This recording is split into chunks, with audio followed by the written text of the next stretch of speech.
Rafresh, alors est-ce que vous êtes en France ou en Israël?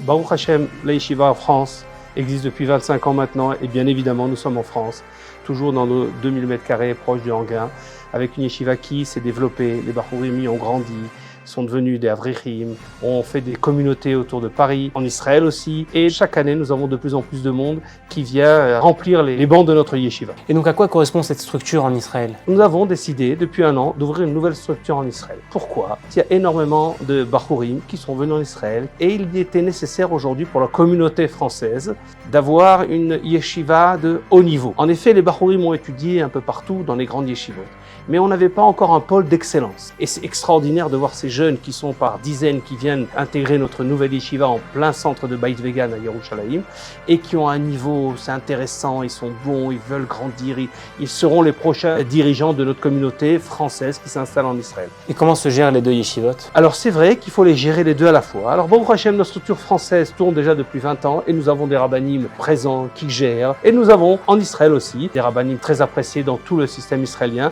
pas forcément des Français puisqu'il faut s'adapter au système dans lequel nous sommes. Et c'est vrai que je fais aussi les deux, je fais même des cours en Zoom. Baruch Hashem, c'est extraordinaire de confronter les deux niveaux de limoud qu'il y a entre les deux endroits. J'ai entendu dire qu'il y avait d'autres projets? Il y a aussi d'autres projets. Alors pourquoi avoir pensé à d'autres projets? Parce qu'en fait, quand on développe pour les garçons, eh bien, il y a aussi les jeunes filles. Et les jeunes filles arrivent en Israël et aussi veulent s'intégrer.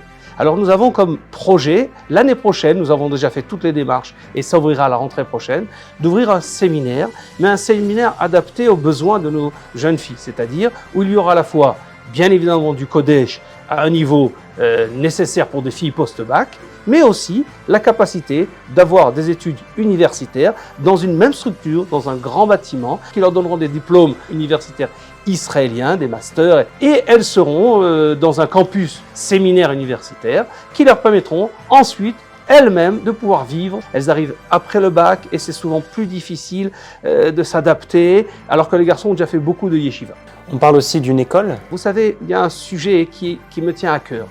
Les Américains ont depuis plus de 10-20 ans ont développé en Israël des structures. En effet, les Américains ont une sensibilité différente. À Beit Vegan, nous avons déjà beaucoup de synagogues que de Français et qui pourtant sont intégrés au paysage israélien. Eh bien, nous allons aussi faire une école pour jeunes Français qui ensuite, bien évidemment, intégreront le système israélien en adéquation avec le ministère de l'Éducation israélien. L'intégration sera plus efficace, plus productive, plus naturelle.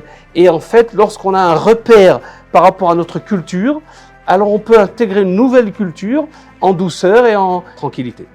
Est-ce que ce n'est pas un challenge trop lourd? Alors c'est vrai que c'est un challenge dur, lourd au niveau financier d'abord, mais il y a quelque chose d'encourageant. Parce que pour faire cela, il y a besoin de beaucoup de structures humaines.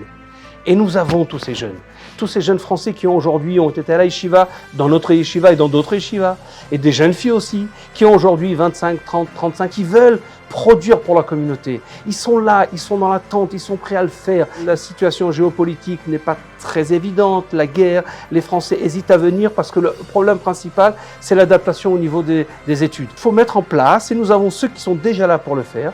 Donc en effet, l'année prochaine, on va aussi ouvrir un cheder. Il faut démarrer par les petites classes, qui ensuite se développera et permettra ensuite d'intégrer tout le système classique israélien, mais dans cette latitude qui correspond à notre sensibilité française.